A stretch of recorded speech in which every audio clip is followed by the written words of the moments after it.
그 애를 어깨를 잡아냈습니다.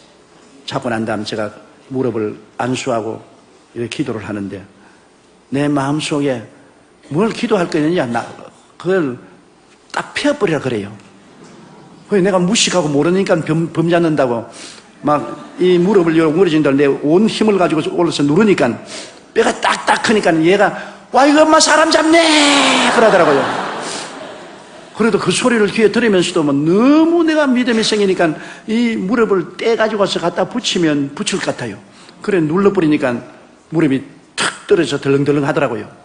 그런 거를 내가 탁 들어 올리니까 다리가 덜렁덜렁 하더라고요. 하는 거를 나사렛 예수 이름으로 명하노니 걸어라! 확 밀어버리고 돌아섰다고요.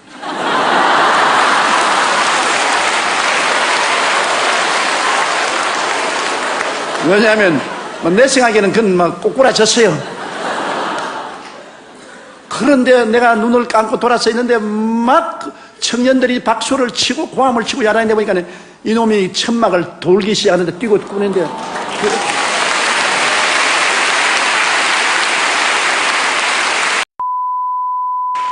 저는 1958년도에 신학을 졸업하고 목회를 시작했습니다. 그때는 우리 한국이 6.25 사변의 큰 재난을 아직 극복하지 못했습니다. 너무나 무질서하고 좌절하고 절망적인 상황이었었습니다. 그때 저도 신학을 졸업하고 올 때 갈 데 없어서 천막 하나 걸머지고 저 대저마을 불광동에 나무 깨밭에 허락도 안 받고 천막을 쳤습니다. 천막을 치고 난 다음 그 이튿날 주인이 와서 얼마나 호통을 치는지 주인 앞에 무릎을 꿇고 손을 비비고 백배사죄를 하고 비용을 내겠다고 해서 허락을 받고 24인용 천막입니다. 그것도 뭐 240명 들어갈 천막이면 몰라도 24인용 다 떨어진 천막을 치고 가마니를 깔고 복음을 증거하기 시작했는데 누가 와야 말을 하죠. 그때는 전라도나 경상도나 충청도에서 서울로 살려왔다가 못 산 사람들이 올 때 갈 데 없어서 값없이 나무 산비탈에 천막을 치거나 판자촌을 짓고서 온 것이 불광동입니다. 모든 사람들이 끼니를 넣고 있고 좌절하고 낙심했습니다. 술주정뱅이들, 창녀들, 공갈 협박꾼들, 폭력배들이 들끓는 곳이었습니다. 그곳에 가서 회개하고 천당 가라고 아무리 외친들 눈도 떠보지 않습니다. 아예 저들의 상황하고는 전혀 관계없는 그러한 세계를 제가 전파하기 때문에 그들에게는 복된 소식이 아니었었습니다. 귀찮은 소식이었었습니다. 가는 곳마다 박대를 당하고 깡패들이 그 24인용 천막을 불로 태우겠다고 늘 협박을 하고 고난을 겪었습니다. 제가 전통적인 복음을 증거해서 예수 믿고 천당 가라, 안 가면 지옥 간다고 아무리 외쳐도 공허한 소리에 불과했습니다. 하루는 가장 그 동리에서 이름난 집에 전도를 가지고 했습니다. 유화문 씨라고 함경북도 북청에서 피난을 오는데 아들만 9인간 그래요. 딸은 없겠어요. 그리고 그 부인과 함께 사는데 왜 유명하냐면 10년 동안 그는 술주정뱅인데 얼마나 술을 퍼먹든지 옛날에 불광동에는 서울에 있는 모든 화장실에서 가져온 배설물을 큰 호수같이 파놓고 거기에 배설물을 갖다가 부은 것이 그게 불광동이요 대저마을 우체가 있는 곳입니다. 뭐 배설물 냄새가 하늘을 충천합니다. 그런데 그분만이 유독이 술 먹고 배설물 속에 들어가서 목욕을 합니다. 유명합니다. 그러면 그 부인이 와서 일꾼들을 시켜서 목을 새끼줄로 묶어서 배설물 속에서 끌어냅니다. 끌어내가지고서 개천에 가서 물을 덮어 씌워서 씻어서 집으로 데려오는 그러한 상황이기 때문에 유명하죠. 그리고 그 아들들은 전부 신발을 닦거나 나무 물건 훔치는 삶을 사는 대표적인 가난하고 굶주리고 소외되고 버림받은 가정입니다. 그런데 기도를 하고 그 집에 전도를 가겠다고 각오를 하고 찾아갔어요. 바로 찾아가서 문을 두드리는데 토담집인데 흙집입니다. 흙으로 지은 집에 조그마한 집이니까 요 사이는 그런 집 없어요. 기념관에 가봐도 못 찾아요. 그런 아주 가난한 집인데 다 무너져가는 집에 문을 두드리니까 그 부인이 문을 탁 여는데 얼마나 여겼던지 피골이 상접했어요. 누구요? 그래서 나는 저 이웃 마을에 교회를 개척하는 전도사인데 예수 믿고 천당 갑시다. 그러니까 나를 탁 누려보더니만 눈이 이글이글하게 분노가 꽉 들어찼어요. 나 천당 애인가? 그래. 왜 천당을 안 갑니까? 예수쟁이 모두 거짓말쟁이. 천당 애인가? 그래 내가 천당에 안 가려면 지옥에 가야 되는데 지옥에 가면 어떻게 합니까? 지옥불이 얼마나 뜨거운데요. 그러니까 지옥 좋아하네. 지금 내가 이미 지옥에 살고 있는데 무슨 지옥이야?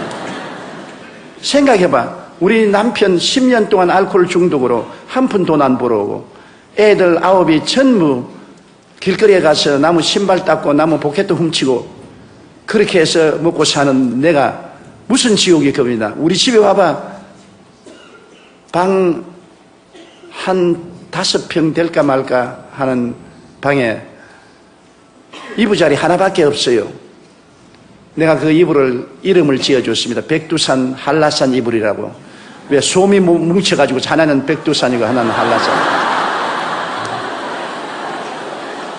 그걸 아버지, 엄마, 애들이 다 함께 덮고 자고 뭐 완전히 거짓입니다. 그러니 그 부인 말이 맞아요. 지금이 지옥인데 이보다 더 뜨거운 지옥이 어디 있냐는 겁니다. 그러니 지옥 가지고서 그런 협박 공갈하지 말라. 이미 내가 지옥에 살고 있다. 그래 천당에 가야지. 그런 거짓말을 왜 하느냐. 천당에 죽고 올라가서 그렇게 좋은 것 같으면, 그렇게 좋은 천당을 죽고 난 이후에 줄 하나님이면 지금 살아있을 때 우리에게 조금 천당 왜 안 주느냐. 정말 하나님이 살아계시고 죽고 난 후에 그런 좋은 천당을 준다면 살아있을 때 우리에게 천당 좀 안 주냐. 우리 천당 어렵지 않다.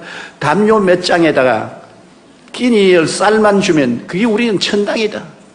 그 천당도 못 주는 주제에 무슨 하늘에 올라가서 기와 요초 만발한 곳에 산다는 것은 무슨 말이냐.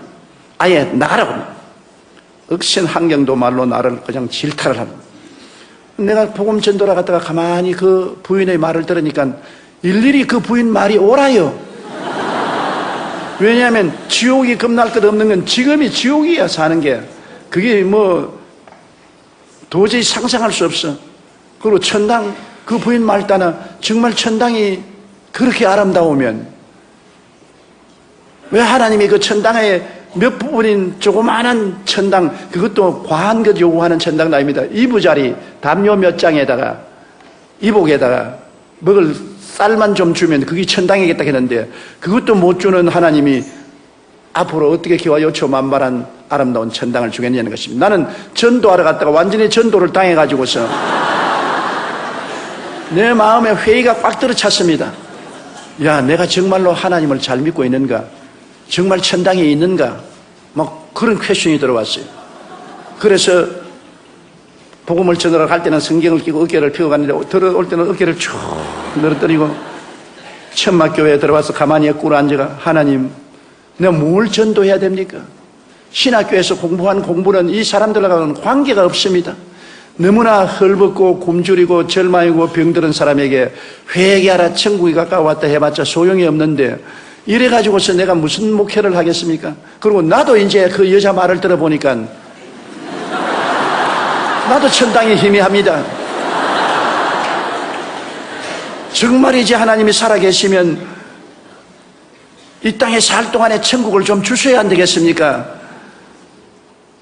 나도 복음을 전도한다고 나왔는데 안 믿는 사람들은 저런 좋은 빌딩을 짓고 큰 극장을 짓고 뭐 댄스홀을 짓고 술집을 짓고 그 사람들이 구름대같이 모여드는데 나는 다 떨어진 24인용 천막에 냄새는 가만히를 깔고 난 다음에 여기 엎드려서 하나님이 여기 계신다 하니 사람들이 하나님하고 잘 살아가고 말하고 안 찾아오니까 어떻게 합니까?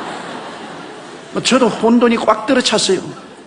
그래서 무릎을 꿇어 엎드려서 모든 선입견을 버리고 성경을 새로 읽기 시작했습니다. 마태복음부터 마가복음, 누가복음, 요한복음, 사도행전, 복음서와 사도행전을 처음 읽는 사람 태도로서 무릎을 꿇고 읽기 시작하니까 내가 아는 예수 그리스도와 성경에 기록된 예수님은 너무나 틀리더라고요. 신학교에서 교수들이 내게 주입해 준 그 예수 그리스도와 성경에 기록된 예수님은 너무나 틀리더라고요. 성경에 기록된 예수님은 천당에 대한 이야기를 한 것이 아니라 가는 곳마다 천당을 나누어 주고 계시더라고요. 죄인의 죄를 용서하시고 병든 자는 고쳐주시고 귀신은 쫓아내시고 배고픈 자는 먹이시고 환난에 들어간 자는 평안을 주시고 그러고 난 다음에 죽는 자는 살려주시면서 천당 가라니까 안 믿을 사람 누가 있겠어요? 예수님은 천국에 대하여 이야기하는 것이 아니라 천국을 나누어 주시는데 나는 천국에 대한 이야기만 하지 나누어 주지 못하니까 나로서는 도저히 감당을 못할 일인 것입니다.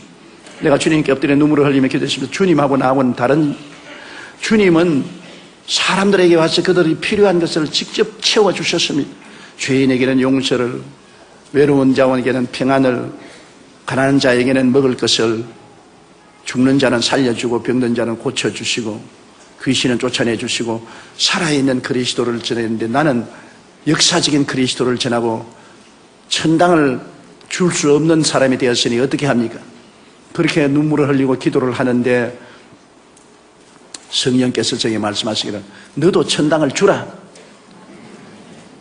주님, 내가 누구기에 천당을 줍니까? 주님, 도저히 나는 못합니다. 그러니까 네가 잘못되었다. 예수 그리스도는 어제나 오늘이나 영원토록 동일하시고 그가 오늘날 살아계서 너와 함께 있다면 내가 한 일을 너가 해야 될 것 아니야. 너도 살아있는 하나님을 전가하고 천당을 주라. 소위 말하는 살아있는 성령 운동을 하라. 문자적인 신앙을 가지지 말고 살아있는 성령 운동을 하라. 그래 기도를 많이 하고 또 얼마 후에 그 이초희 씨 집을 찾아갔습니다. 올해는 좀 마음이 훈훈해서 제가 찾아가서 문을 뜯으니까 문을 탁 열면 또 왔네? 좋은 소식을 가지고 왔습니다. 무슨 좋은 소식? 당신의 남편이 알코올 중독에서 해방될 수 있는 소식, 당신의 자식들이 학교에 가서 공부를 하고 훌륭한 자녀들이 될 수 있는 소식, 당신의 그 위장병과 심장병이 낫고 사람답게 살 수 있는 조그마한 집이라도 마련해 줄 그분을 내가 소개하기 위해서 왔습니다. 그런 분이 어디 있어? 그런 분이 계셔요. 그분을 만나면 팔자가 달라집니다. 이상하네. 전에는 그렇게 말 안 하던데. 전에는 그렇게 말 안 했지만 지금은 이렇게 말합니다. 그분을 만나보세요. 내가 소개를 해줄 테니까 만나면 팔자가 달라집니다. 그러니까 두말하지 않고 샌들을 신고 방에서 나와서 나를 따르더라고요. 내 속으로 야 이것이구나. 전에는 반항감을 가지고 적개심이 으르으르하더니만 팔자를 고쳐준다는 사람을 소개해 준다니까 따라 나오는구나. 이런다면 온 동리 사람에게 똑같은 말을 하면 다 따라 나올 것 아닌가. 와 마음에 아주 기분이 좋습더라고요. 그래서 논두렁길을 지나서 산비탈로 깨밭까지 왔습니다. 그러니 천막을 내가 세웠으니까 얼마나 엉터리로 세웠습니까? 나는 그런 목공의 기술이 없어요. 나무를 세워가지고서 천막을 세우니까 천막이 이렇게 있어요. 그래 그 앞에 와서 그분이 어디 있어요? 그래서 그분이 이 안에 계십니다.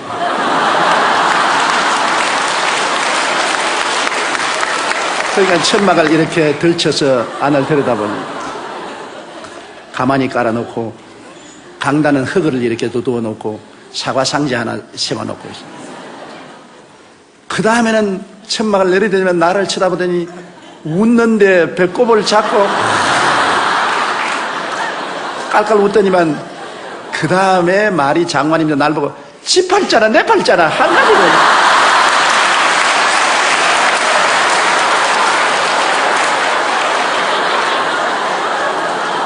내가 충격을 받았습니다.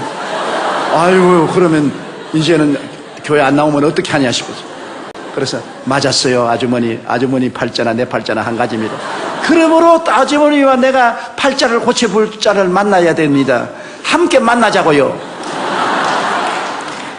그러니까 팔자를 고치는 자는 희망이 있으니까 안 떠나더라고요. 이야, 사람들은 희망이 없으면 못 사는구나. 희망의 메시지가 중요하구나. 그래 와서 천막교회에 처음으로 제가 한 사람을 전도했습니다. 새벽에 나와서 같이 기도를 하는데 그 남편 이제는 술주정뱅이에서 해방되기 위해서 기도를 합니다. 교인들 다 합쳐봤자 한 10명 안 되는데 모여서 기도를 하는데 이 남편이 술이 착 취해가지고서 우리가 기도하는데 와가지고서 너희들이 나 술 안 먹게 하려고 기도한다고. 그날부터 술 맛이 얼마나 좋은지 말도 못해. 아주 여러분의 기도가 내 술안주야. 막 온 천막이 막 술 냄새가 확 납니다. 그러면서 술을 취했으면서도 그런 소리를 하면서 앉아있어요, 천막교회. 그러니 내가 낙심이 얼마나 됩니까? 나는 그 사람이 싹 해방될 줄 알았는데 술 맛이 더 있다 하는 바람에 기도를 하면 술 맛이 더 있으면 어떻게 하느냐. 그래도 불구하고 그 술이 만취가 되어서 그때부터는 교회에 나와요.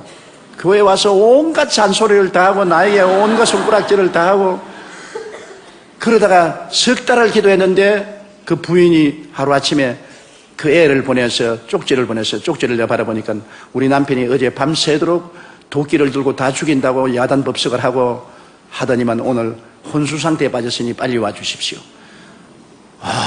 나는 술주정뱅이에서 해방된다고 했는데 혼수 상태가 되어 죽으면 어떻게 하냐.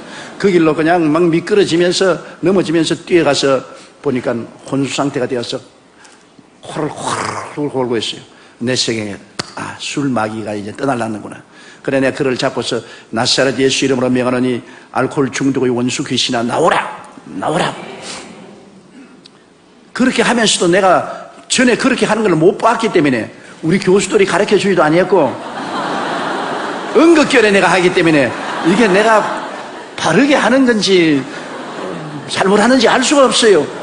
그런데도 불구하고 나오라 그러니까 반응을 한답니다. 꽥 고함을 치고 그래요. 나오라 그러니까 안 나온다. 그래 내가 뭐가 안 나오냐?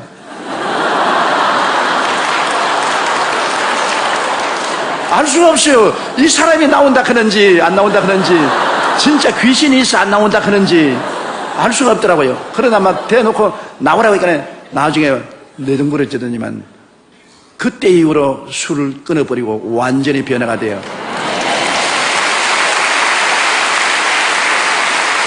나중 우리 교회 장로가 되었습니다. 그러니까 한경북도 도민회에서 기념으로 이 사람에게 직장을 주었어요. 비로소 돈을 벌어서 처음으로 쌀한가마니를 집에 가져왔습니다. 참 그게 에피소드가 있어요.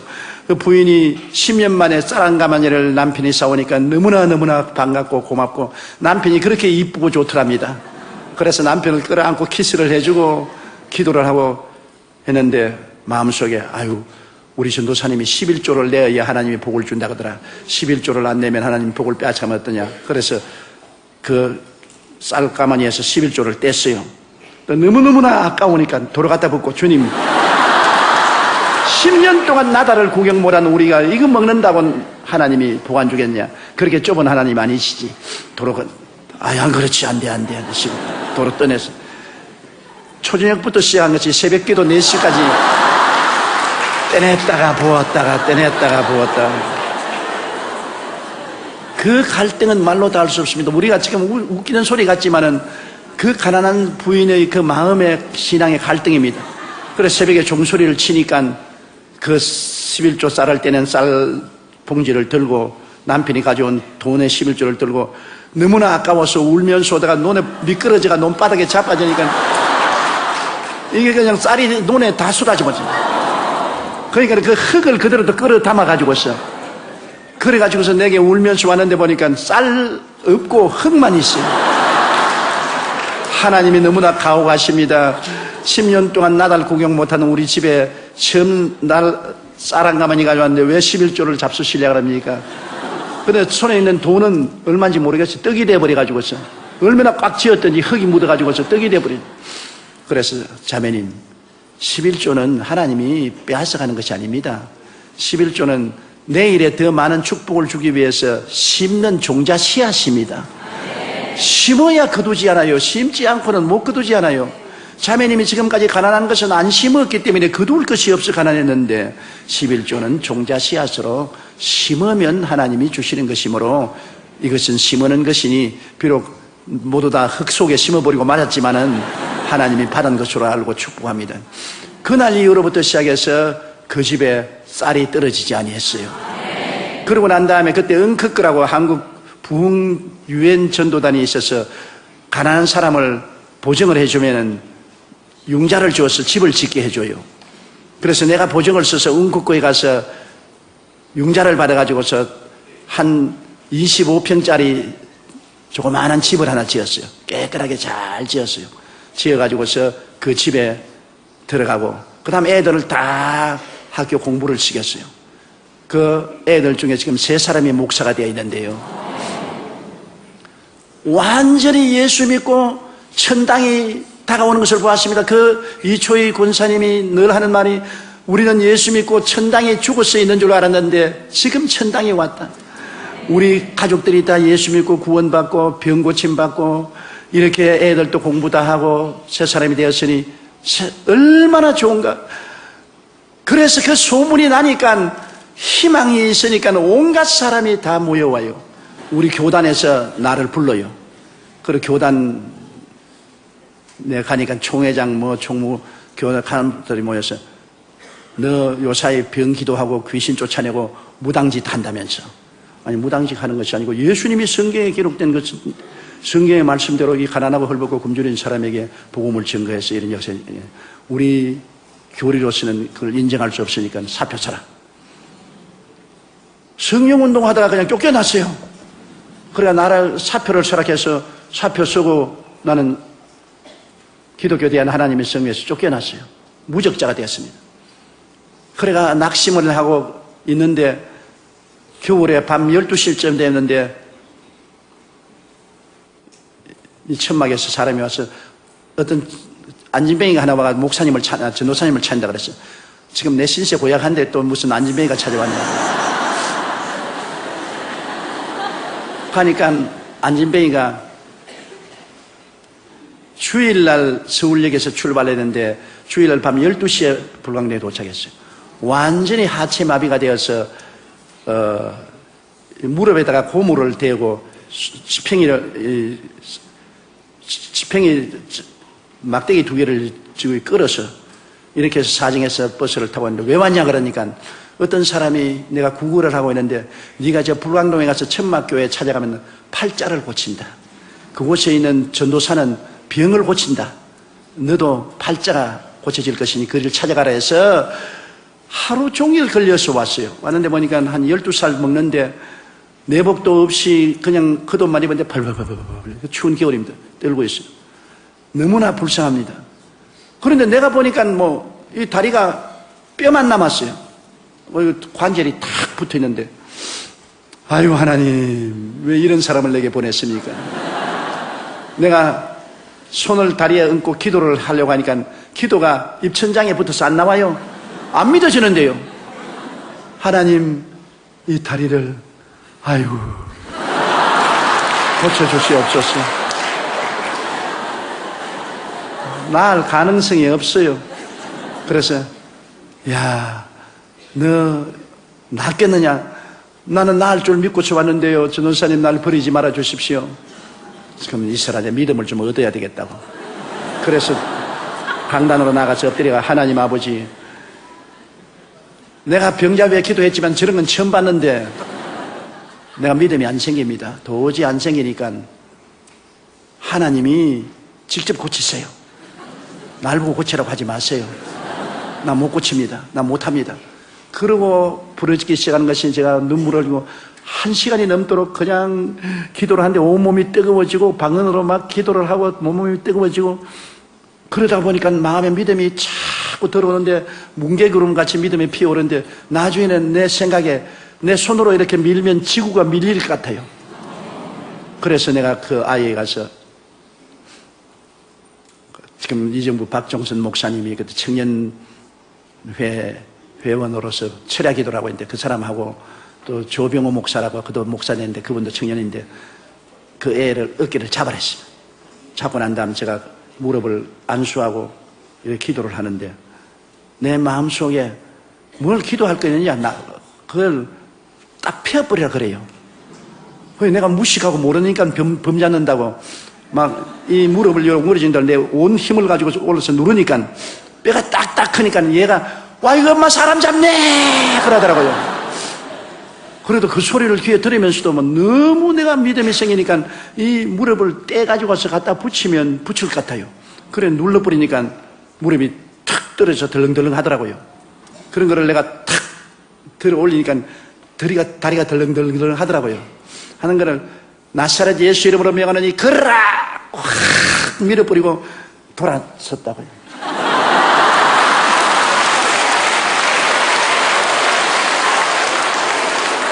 왜냐하면 내 생각에는 그건 막 꼬꾸라졌어요. 그런데 내가 눈을 감고 돌아서 있는데 막 청년들이 박수를 치고 고함을 치고 야단이 보니까 이놈이 천막을 돌기 시작하는데 뛰고 꾸는데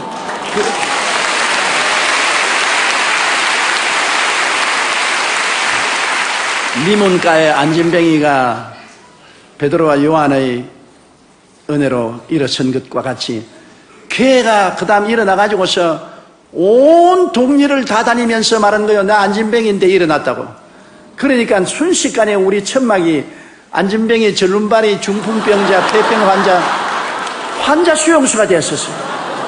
교회가 아니라 모두 병든 자, 가난한 자, 굶주린 자 이런 사람이 모였는데 회개하고 통성기도하고 성령이 와서 방언을 하지요. 그 다음 병정자가 낫지요. 하나님 기적이 일어나지요. 그러면서 나의 신학이 형성되기 시작했습니다. 사람의 신학이라는 것이 그 삶의 환경이 신학을 만들어내는 것입니다. 똑같은 예수님도 부자가 보는 예수님과 가난한 사람이 보는 예수님이 다르게 보는 것처럼 내가 그때 비로소 인간은 재난을 당한 존재구나. 아담과 하와가 처음 지음을 받았을 때는 하나님이 정말 영혼이 잘됨같이 범사에 잘되며 강건하게 됐는데 타락할 때 3대 재앙을 만났구나. 영적으로 죽었지요. 그 다음 범사의 저주를 받아서 땀을 흘려 먹고 사는 가난이 왔지요. 그 다음 는 흑인이 흑으로 돌아가라. 흑으로 돌아가자니까 병들어서 죽지 않아요. 아담과 하와가 타락한 것은 3대 재앙이다. 그런데 예수님이 오셔서 십자가에 못 박인 것은 3중 축복을 가져왔다. 그 십자가에 못 박여 피를 흘리심으로 일생에 우리 죄를 다 청산하신다. 죄의 값을 고통을 통해서 다 갚았다. 그가 저주를 받음으로 율법의 저주에서 해방시켰다. 갈라디아서 3장 13절에 그리스도께서 우리를 위하여 저주를 받으사 율법의 저주에서 우리를 속량하였으니 이는 기록된 바 나무에 달린 자마다 저주 아래 있는 자라 하였음이라. 이는 아브라함의 복이 이방인에게 미치게 하리 함이라. 예수님께서 아담에게 내린 그 모든 저주를 십자가에 매달려서 다 청산하셨다. 그 다음에 제가 채찍에 맞음으로 너희가 나음을 입었다. 그리스도께서 우리 연약한 것을 친히 담당하시고 병을 짊어지고 가셨고 그가 채찍에 맞음으로 너희가 나음을 입었다. 병 고침을 받았다. 그래서 제가 그때 내 기초적인 신학이 형성된 것은 인간은 타락함으로 3대 재앙에 봉착했는데 십자가를 통하여 3중 축복을 받아 전인 구원을 얻게 되었다. 사랑하는 자여 내 영혼이 잘됨같이 범사에 잘되며 강건하기를 간구하노라. 우리는 여태까지 영혼 구원만 말했는데 영혼 구원만이 아니다. 시편 103편 오늘 읽은 말씀대로 내 영혼아 야훼를 송축하라. 내 속에 있는 것들아 다 그 성으로 송축하라. 내 영혼아 야훼를 송축하며 그 모든 은택을 잊지 말지어다. 사람들이 다 잊어버리고 있어요. 제가 내 모든 죄악을 사하시며 내 모든 병을 고치시며 내 생명을 파멸해서 구속하시고 인자와 긍휼로 관을 씌우시며 좋은 것으로 내 소원을 만족해 하사 내 청춘으로 독수리같이 새롭게 하시는도다.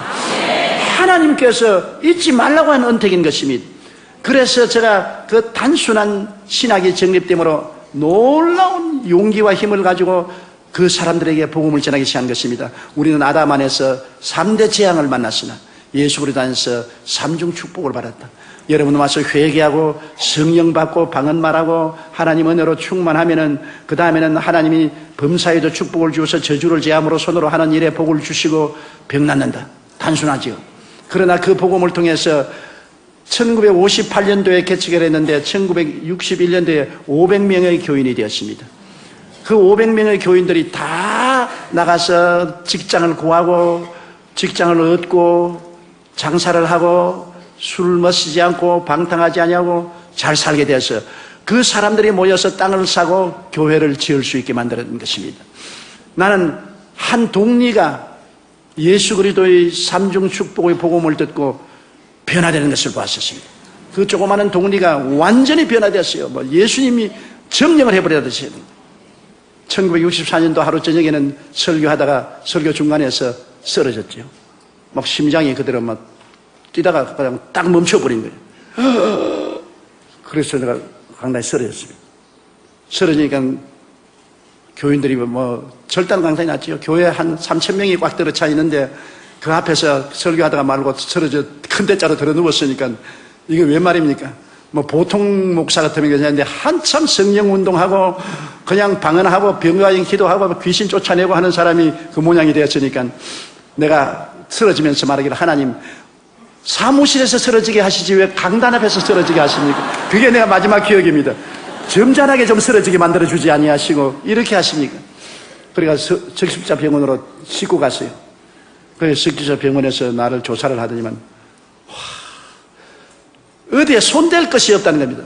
영양실조에다가 심장이 아주 나쁘고 그 다음에는 치질에다가 아주 폐병도 낫지 않는다가 신경쇠약에다가 어디에 손댈 것이 없다. 당신이 이렇게 하면 얼마 안 해서 죽는다. 목회 그만두라. 그래서 집에 들어가서 들어 누웠는데 엘리베이터를 타고 끝없이 밑으로 떨어지는 그런 감정입니다. 도저히 견딜 수가 없는 고통입니다.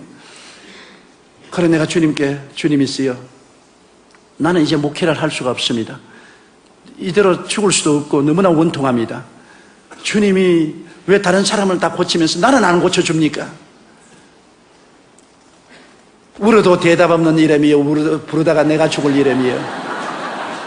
다른 사람 위해서 기도하면 성령께서 암이 나았다, 절름발이가 나았다고 내게 말씀을 해주세요. 근데 내 병은 말하면 말씀을 안 해주시는 것이 침묵입니다. 아무리 부르짖어도 나는 병이 안 났습니다. 그러나 다른 병은 왜 그렇게 잘났는지 몰라요. 그러니까 하나님께서 제보고 말씀하기를 이제는 네가 목회를 하지 말고 교인들을 세워서 목회를 하라. 그래서 여러분 구역 조직은 제가 원조입니다. 주일날 여러분 내가 설교를 하는데 겨우 와가지고서 그때 7분 설교를 했어요. 서대문에 나왔는데 서대문에 2,000명 하는 교회에 10,000명이 넘게 나왔어요. 그런 가운데도 성령 운동하니까 막 교인들은 막 구름대같이 모여오는데 나는 죽을 판이거든. 그래서 내가 성경에 바울을 말한 거 사망은 내 몸에서 역사하고 생명은 너희 안에서 역사한다. 나는 죽어가는데 생명의 역사는 성도들에게 더 일어나는 것입니다. 그래서 내가 보통 7번 설교를 했는데 3번 설교하고 들려서 사무실에 들어간 설교하다가 쓰러지고 결혼 예식을 집행할 수가 없어요. 왜냐하면 신랑 신부 앞에서 자바자락 하기 때문에 막 될 수 있으면 짧게 말을 하기 때문에 5분 만에 결혼을 끝마치는 것입니다. 그리고 장례식을 하기가 얼마나 겁이 나냐면 무덤 앞에 구덩이에 내가 먼저 떨어지려고 하는데 관이 내려가기 전에 내가 자꾸 떨어지려고 하는데 그 괴로움은 말로 다 할 수 없습니다. 그 괴로움은 말로 다 할 수 없습니다. 그래서 제가 하나님께서 네가 목회를 하지 말고 너는 평신도들을 가르쳐서 목회를 시켜라. 그래서 구역을 조직하기 시작해서 교회를 구역으로 나누어서 5가정씩 이렇게 나누어 가지고서 구역을 만들고 그러면 5구역이 모이면 지역을 만들고 이렇게 해서 교회를 맺겠습니다. 그 다음에 구역장 교본이나 적고 저는 주일날 설교가 난 다음 주일날까지 들어 누워 있어요. 일어날 수가 없습니다. 너무 심장이 나쁘니까. 그 다음 주일날 겨우 일어나 가지고 와서 설교가 난 다음 또 가서 또 들어 누워 있고 그 고통은 말로 다 할 수 없습니다. 그런데 하나님은 참 어떤 데 보면 무자비하더라고요. 1964년도에 내가 들어 누워서 고통을 당하고 있는데 너는 온 천하에 다니며 만민에게 복음을 전가하라. 하나님 내 혼자 어떻게 떠납니까? 이 약한 몸으로. 그때는 또 해외 나가면 선교로 나간다 해도 200불밖에 안 바꿔주는데 돈 200불 가지고서 내가 어떻게 합니까? 그러나 주님께서 너는 선교로 출발하라. 선교로 출발하라. 우리 교회도 겨우 목회하는데 그래서 죽기 아니면 살기입니다. 죽기 아니면 살기. 내가 여러분 뭐라고 말해도 하용조 목사님의 마음을 뼈속까지 알아요. 여러분은 모릅니다. 그 종이 얼마나 눈물과 피와 땀과 죽음을 앞서 체험하면서 목회를 하고 있다는 건 여러분은 모릅니다. 과부가 과부 사정 안다고. 내가 그 길을 걸어왔기 때문에 나는 알아요. 그래서 내가 그분을 사랑하고 존경하고 그분은 순교적인 사명을 가지고 복음을 전한 줄 알아요. 1964년도부터 시작해가지고서 하나님이 선교로 나가라 하면서 제일 먼저 독일 베를린에서 초청장이 왔어요. 비행기를 타고 가다가 몇 분이나 비행기에서 까무라치는지 말로 다 할 수 없습니다. 자리에 앉아있다가 너무 숨이 답답하니까 그냥 통로에 들어누웠어요. 그냥 스튜디오에서 일어나세요, 일어나세요, 아저씨 일어나세요. 요 사이 같으면 퍼스트 클래스로 타겠는데 그때는 3등 좌석에 타서 누울 데가 없으니까 좌석에 앉아있으니까 죽겠으니까 그냥 통로에 들어누워요. 그래서 부흥에 가면 외국 사람들이 많이 있는데 내가 복음을 증거해야 되니까 약한 것을 보이면 안 되지 않습니까? 내 망신, 하나님 망신, 한국 망신을 하면 안 되기 때문에 그것이 갈보리 십자가에 매달리는 고통이었었습니다.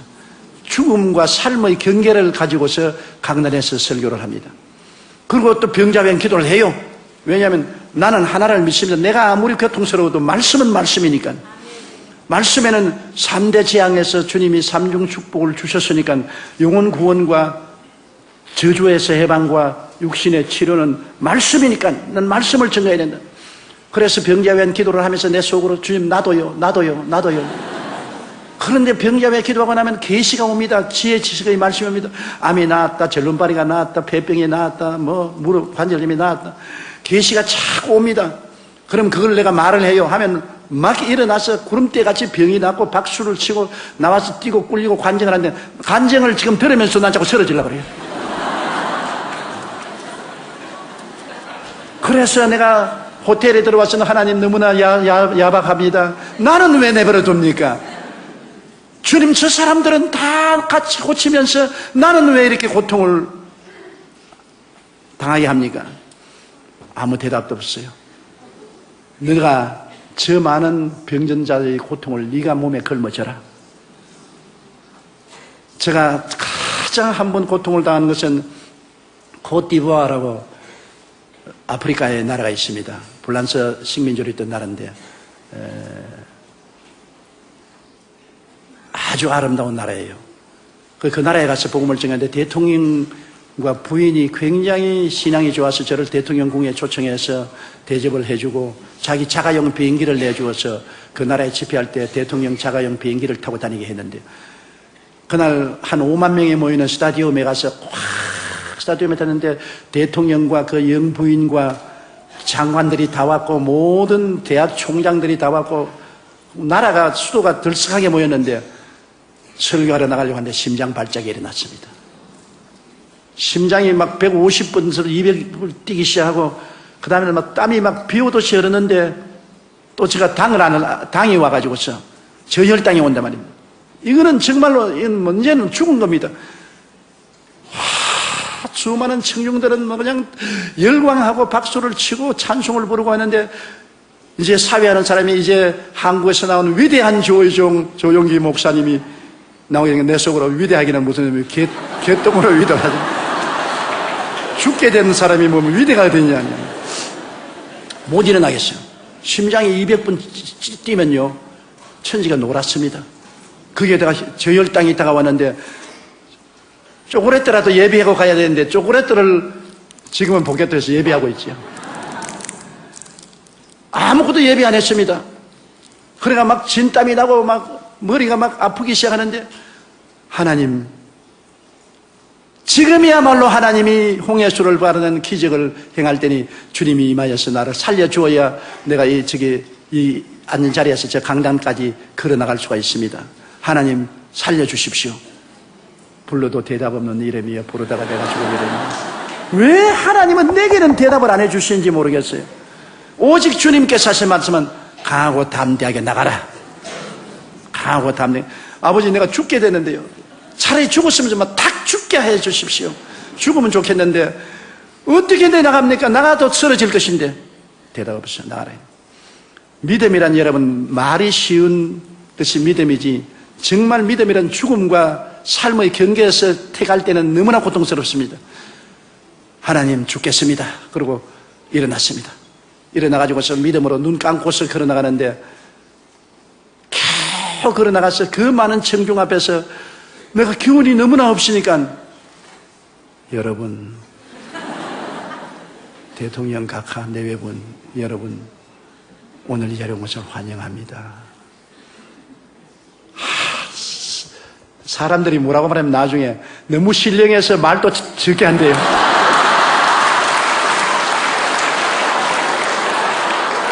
사람을 갖다가 이렇게도 해석하고 저렇게 해석하는데, 나는 말을 못해가지고서 겨우 죽는 소리를 했는데도 신령해서 그렇게 적은 소리를 하는 겁니다. 아주 강단을 잡고 땀을 뻘뻘 흘리면서 기절 안 하려고 정신을 가로모아서, 그것도 또 한국말로 말하면 그냥 하겠는데 영어로 해야 되니까 또 단어를 기억해야 되지 않습니까? 그러니 그 괴로운 가운데서 그걸 한 30분 동안 설교를 겨우 마치고, 회개할 사람, 여러분 중에 회개할 사람 나오시오. 그러니까 세상에 수천 명이 나옵니다. 수천 명이. 그러니 하나님이 하시는 일은 사람이 해석을 할 수 없어요. 그래 나와서 그 사람들 죽기로 인도하고 난 다음 또 병자회 기도했는데, 왔다 그냥 안진뱅이가 일어나고 크라찌를 내 던지고 나오고, 그냥 뭐 눈 안 보이는 사람이 눈을 보고, 그래서 내가 서서 하나님 나도요. 근데 나는 하나님이 지나쳐 보려고 안 해주시더라고요. 그래야 그곳에서 내가 내 일생의 가장 어려운 위기를 믿음의 능력으로 이겨낸 것입니다. 그래서 제가 49년이 언제 몇 년이면 인생 50주년에 저는 목회를 졸업하는데, 49년에 매일매일을 기적으로 살고 절대로 다음 주일에 내가 선다는 보증이 없었습니다. 이번 주일로서 나는 마지막이고 이제는 죽을 것이다. 그렇게 내일을 기약하지 못한 것이 49년간 강단을 비우지 않고 설교를 하고 세계를 115바퀴를 돌고 80여 개국을 방문하면서 복음을 전가할 수 있으니 기적 아닙니까? 그죠? 이게 기적입니다. 이게 기적이에요.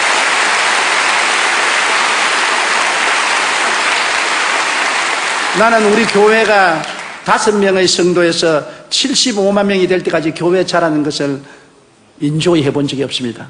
교회가 자라는 건 몰랐어요. 언제나 강단에 설 때 안 넘어지려고 발부둥 치기 때문에 몇 명 왔는지도 몰라요. 안 넘어지려고. 아버지, 이 2부 예배 안 넘어지게 하옵소서. 이 3부 예배 안 넘어지게 하옵소서. 아버지, 4부 예배만 하고 죽더라도 안 넘어지게 해주십시오. 그러니까 교인이 많이 왔는지 적게 왔는지 전혀 몰라요. 교회가 자라는 것을 자랐으면 자랑을 하고 마음에 즐거워야 되겠는데, 내가 죽을 판이니까 내가 즐거운 것도 없어요. 그렇기 때문에 여의도 순복음교회 75만 성도가 된 것은 하나님이 했지 제가 한 것이 아닙니다. 절대로 제가 한 거 아닙니다. 이건 내가 겸손해서 하는 말이 아닌 것입니다. 절대로 내가 한 것이 아닙니다. 나는 할 수가 없어요. 하나님의 성령이 역사하셨죠. 저는 매일 강단에 설 때 성령님 나가십시오. 성령님을 인정합니다. 환영합니다. 모셔드립니다. 의지합니다. 성령님, Let's go, dear Holy Spirit. 성령님이 안 붙들어 주시면 나는 죽어요. 나는 못해요. 그렇게 한 것이 49년을 했으니까 내가 봐도 지금 돌이켜보면 너무 큰 기적입니다. 어떻게 해냈는지 도저히 상상할 수 없는 것은 성령의 능력이 아니면 할 수 없습니다. 거기에서 제가 배운 것이 있습니다. 하나님께서 십자가에서 그리스도를 통하여 우리에게 삼중 축복을 부어주셨는데, 이 은혜는 이미 주신 것인데 우리가 누리는 것은 우리 마음에 받을 만한 그릇이 준비되어야 된다. 첫째로 생각입니다. 생각이 변화되어야 되는 것입니다. 나는 못한다, 안 된다, 할 수 없다, 부정적인 생각을 가지면 못해요. 제가 여태까지 버틸 수 있은 것은 베드로전서 2장 24절, 제가 채찍에 맞음으로 너희가 나음을 입었나니, 이 말씀 하나가 나의 생각을 붙잡아서 지금까지 버티어 주었습니다. 적막강산으로 너무나 고통스럽고 괴로워도 말씀은 진리다. 제가 채찍에 맞음으로 너가 나음을 입었다. 나는 이미 과거에 나음을 입었다. 지금은 나아가는 과정이다. 나는 지금 이렇게 괴롭지만은 이 말씀이 나았다고 해서 나는 나았다. 눈에는 아무 증거 안 보이고 교회는 아무 소리 안 들리고 소리는 잡힌 것 없어도 성경에 말씀하기를 제가 채찍에 맞음으로 너가 나음을 입었나니라고 했으니 내가 나았다. 내가 나았다. 그러면 마귀가 와서 말합니다. 나기는 몰라. 온 전신이 병투성인데 나 이미 하나님 편에서 볼 때는 내가 나았는데 지금 나아가는 과정이다. 그랬는데 최근에 와서 내가 한번 텔레비를 보는데 하영주 목사님 설교를 들으니까 은혜는 과거에서 이미 다 속하고 믿음은 현재 속에 있다. 너무나 내 마음에 버팀목이 되어 주었습니다. 맞았어. 은혜는 이미 하나님이 과거에 다 주셨다. 이제 믿음이란 현재 내가 그것을 취하는 것이 믿음이다. 이미 나는 나았는데 현재 내가 믿음으로 그것을 진행형으로 지금 취하고 있는 것이다. 이 말씀이 없어서 생각이 내가 부정적이어서 나는 못한다, 안 된다, 할 수 없다, 나는 병자다, 나는 버림받았다 했으면 저 절대로 목회 못했습니다. 이 5대양 6대절을 다니면서 복음 전하지 못했어요. 여러분, 병이 한두 가지입니까? 당으로 말미암아 저혈당이 오면은 정말로 기가 막히게 고통스럽습니다. 한 번은 일본에서 부흥회하고 비행기에 탔는데 비행기 안에서 저혈당이 와가지고서 죽을 뻔당했어요. 그런데도 불구하고 당뇨병 환자는 제가 안수하는 쪽쪽 낫는다고요. 그 다음에는 또 제가 파킨슨 병이 와가지고서 온몸이 떨리기 시작합니다. 그러니 병주머니예요. 그런데 하나님께서 영광을 받기 위해서 나에게 지극히 약하게 만들어 놓으시고 하나님의 은혜가 와서 건강한 사람 10배, 20배 더 일을 하게 만들어준 것입니다. 나하고 같이 부흥회 해외 출장을 가서 집회를 하면은 돌아오면 나 같이 간 장로님과 교회 종들은 다 늘어집니다. 일어나서 며칠 일어나지를 못해요. 누워서. 나는 그 이튿날 또 예배 인도하러 나옵니다. 하나님께서 은혜로 그 약함을 극복하게 만들어 주신 것입니다. 그래서 생각이 말씀으로 달라져야 됩니다. 저는 늘 마음을 새롭게 하는 것입니다. 아침에 일어나면 두려워 말라, 내가 너와 함께함이라. 놀라지 말라, 나는 내 하나님이 됨이라. 내가 너를 굳세게 하리라. 참으로 너를 도와주리라. 참으로 나의 의로운 오른손으로 너를 붙들리라. 이사야 41장 10절을 언제나 외우고, 그 다음에는 시편 91편을 외웁니다. 하나님은 나의 피난처여 나의 요새여 나의 의리하는 하나님이니 제가 나를 제 사냥꾼의 오물에서 극한 연병에서 건지실 것입니다. 그가 그 깃으로 나를 덮으시니 내가 그 날개 아래 거하리로다. 그의 진실함은 방패와 손방패가 되니 밤의 놀램과 낮에 흐르는 살과 흑암 중에 해하는 연병과 백주에 황폐케 하는 파멸을 두려워하지 아니하리로다. 긍정적인 말씀을 자꾸 외웁니다. 어찌한지 긍정적으로 내가 생각해야지 부정적으로 생각하면 나는 죽습니다. 그러므로 하나님의 은혜는 여러분이 말씀을 통해서 긍정적으로 생각할 때 여러분에게 임하시는 것입니다. 말씀을 통하지 않고는 긍정적이 될 수가 없어요. 성경 말씀만이 여러분을 긍정적으로 생각할 수 있도록 만들어주는 것입니다. 말씀이 생각을 변화시켜 주는 것입니다. 둘째로 여러분 자화상을 올바르게 가져야 됩니다. 사람들마다 자기가 거울을 들여다보듯이 영적으로 자화상을 가지고 있는 것입니다. 자기가 어떠한 사람인 것을 늘 바라보고 있는 것입니다. 나는 못난 사람이다. 나는 힘없는 사람이다. 나는 패배자다. 실패자라고 자기를 보고 있는 사람은 절대로 성공하지 못합니다. 자화상이 강해야 되는 것입니다. 자화상이 그리스도 안에서 변화되어야 되는 것입니다. 그러므로 이 자화상은 십자가에서 저는 늘 내 자화상을 서로 바랍니다. 십자가가 나의 새로운 거울입니다. 나는 용서받은 의인이다. 나는 그리스도를 통해서 거룩하고 성령 충만한 사람이다. 나는 예수 이름 가운데서 치료받은 사람이다. 나는 아브라함의 복은 받은 사람이다. 나는 부활 영생 천국인이 되었다. 나는 이런 사람이다. 나는 이런 사람이다. 나는 절대로 낭패와 실망을 당하고 좌절과 절망한 사람이 아니다. 나는 용서받은 의인이다. 나는 성령 충만한 사람이다. 채찍에 맞음으로 나은 사람이다. 나는 축복받은 사람이다. 부활 영생 천국을 얻은 사람이다. 이런 사람이다. 이런 사람이다. 내 자화상을 언제나 아름답게 성경 말씀대로 바라보고 하나님 나는 이런 사람이니 이런 사람에 합당한 은혜를 주십시오. 자화상을 늘 강화시키는 것입니다. 여러분 언제나 하나님이 사용한 사람은 자화상이 뚜렷한 사람을 사용한 것입니다. 그 다음에는 믿음인 것입니다. 믿음이라는 것은 제가 여러분께 말씀드렸지만은 믿을 만한 기분이 생겨서 믿는 것이 아닙니다. 뭐 불이 왔다 갔다 하고 마음이 뜨거워지고 몸이 진동하고 해서 믿음이 생긴다. 저는 믿음은 선택입니다. 극한 상황에서 절망을 택하지 않고 믿음을 택하는 것이 믿음인 것입니다. 믿음이란 여러분에게 주어진 5장 6부 4지 100채와 같습니다. 예수 믿을 때 믿음을 주셨어요. 믿음은 선택인 것입니다. 베드로가 물 위를 걸어갈 때, 주님이 오락해서 걸어갈 때 그가 파도와 바람을 보고 빠졌습니다. 예수님을 바라보고 갈 때는 걸어갔는데 예수님에게서 눈을 돌려 바람과 파도를 볼 때는 물에 빠져들어갔습니다. 선택이지요. 예수님을 바라보는 것을 선택했을 때는 걸어갔는데 바람과 파도를 바라보는 것을 선택했을 때는 그가 빠졌습니다. 여러분, 예수님을 바라보고 믿음으로 갈 때 분위기가 믿을 분위기가 아니었습니다. 바람 치고 파도 소리 나고 물보라 치는데 믿을 기분이 납니까? 그럼에도 불구하고 예수님을 바라보고 믿으면 기적이 일어난 것입니다. 백부장 야이로는 예수님을 모시고 딸 고치러 가는데 정들이 와서 딸이 죽었다고 말했습니다. 온 전신이 떨리고 무릎이 벌벌 떨리고 주저앉고 있습니다. 믿을 기분이 안 납니다. 기분으로 믿으면 절대로 그 야이로가 믿을 기분이 안 납니다. 그럴 때 예수님이 두려워 말고 믿기만 하라. 믿음을 택하라는 것입니다. 두려움이 있지만 믿음을 택하라. 야이로가 믿음을 택하니까 그 딸이 살아난 것입니다. 저에게는 믿음이란 사치품이 아닙니다.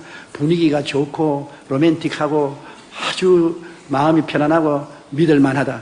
아닙니다. 억센 바람 불어오고 좌절과 절망이 파도처럼 쳐오고 죽었다고 생각하고 기분이 지금 안 생겨도 성경의 말씀했으니까 그대로 믿는 것입니다. 그래서 제가 늘 하는 말은 살든지 죽든지 흥하든지 망하든지 성하든지 쇠하든지 나는 주님 말씀대로 믿습니다. 믿다가 죽어도 좋아요. 어제 하영조 목사님 말씀하기를 죽을 만하면 칵 죽으라 그러더라고요.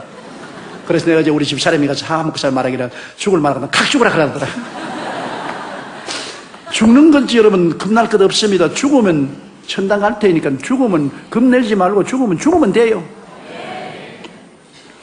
믿음이라는 것은 아무 눈에 아무 증거도 없고 귀에 들리는 소리 없고 손에 잡히는 거 없고 감각이 없어도 믿음을 선택하는 것입니다.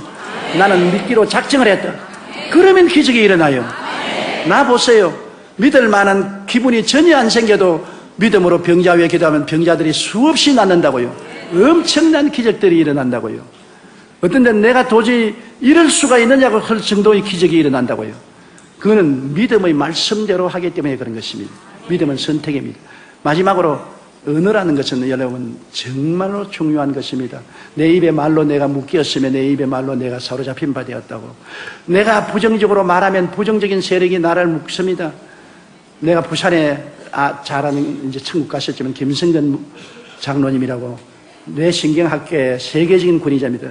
미국 존 소프스킨스 대학교 교수로 있었는데 그분이 하루 나에게 아침 식사를 하면서 이런 말을 해요. 조 목사님 내 목회에 도움되는 말을 좀 해주겠다고. 뭐니까 내가 뇌 수술을 해보면은 어느 중추신경에 손을 딱 대면 모든 몸의 신경이 다 반응을 한다. 어느 중추신경이 모든 다른 신경을 지도한다. 그러므로 사람들을 변화시키려고 하든 말을 변화시키면 모든 생동이 따라옵니다. 어느 중추신경이 다른 신경을 지배합니다. 그래 내가 끌끌끌 웃었어요. 아니 목사님 왜 웃습니까? 김 박사님이 내게 말씀하기 전에 난 옛날부터 알아요. 어떻게 합니까? 야고보서에 혀는 적은 것이나 온몸을 의거한다고 말했어요. 야고보서에 벌써 지금 2000년 전에 혀를 의거하면 온몸을 의거한다고 그랬어요. 어느 중추신경이 온몸을 지배한다고. 그와 같이 내가 못한다면 온몸이 다 못해요. 내가 할 수 없다면 온 신경 전체가 다 할 수 없다고 생각해요. 죽는다고 생각하면 온몸이 다 이제 죽으라고 명령이 내려왔으니 죽자 그럽니다. 언어가 여러분의 현재를 만들고 미래를 만드는 것입니다. 그러므로 언제나 긍정적인 말을 해야 돼요. 내가 땅에서 매면 하늘에서 매일 것이요 땅에서 풀면 하늘에서 풀립니다. 죽고 사는 권세가 혀에 있으니 혀를 사용하게 정하는 그 열매를 먹으리라고 말한 것입니다. 그렇기 때문에 우리가 항상 하나님 말씀으로 교육하고 말씀으로 말을 해야 되는 것입니다. 성경 말씀으로 새 말을 해야 되는 것입니다. New language, 새로운 말을 해야 되는 것입니다. 그러므로 여러분께서 언제나 성경 말씀에 기록한 대로 나는 용서받은 의인입니다. 나는 성령이 같이 계십니다. 제가 채찍에 맞음으로 내가 나음을 입었습니다. 나는 아브라함의 복을 받았습니다. 나는 부활 영생 천국을 얻은 사람입니다. 나는 영혼이 잘되고 범사에 잘되며 강건하고 생명을 얻되 풍성히 얻은 사람입니다. 나는 택하신 족속이요 왕같은 제사장이요 거룩한 나라요 거의 소유된 백성이 되었습니다. 긍정적인 적극적인 말을 하면은 그 말이 여러분 전 존재를 다 부여잡고 여러분의 삶을 변화시키는 것입니다. 지킬 만한 것보다 내 마음을 지켜라. 생명의 근원이 이에서 난다고. 마음에 일어난 것이 환경에 일어나는 것입니다. 우연히 환경에 일어나는 것이 아닙니다. 마음에 일어난 것이 환경에 일어나는데, 마음을 어떻게 다스립니까? 생각을 통해서, 꿈을 통해서, 믿음을 통해서, 입술의 고백을 통해서 내 마음을 다스립니다. 마음을 컨트롤하면 환경이 컨트롤되는 것입니다. 마음을 내버려 놓고 환경만 자꾸 다스리려면 안 되는 것입니다. 생명의 근원은 마음에서 나오고 사망의 근원도 마음에서 나오는 것입니다. 그러므로 우리가 예수 그리스도의 십자가 대속의 은혜를 깊이 마음속에 받아들이고 그를 생각하고 그것을 우리가 꿈꾸고 그것을 믿고 그것을 말하고 나가면 십자가의 열매가 우리 생활 속에 맺어지게 되는 것입니다.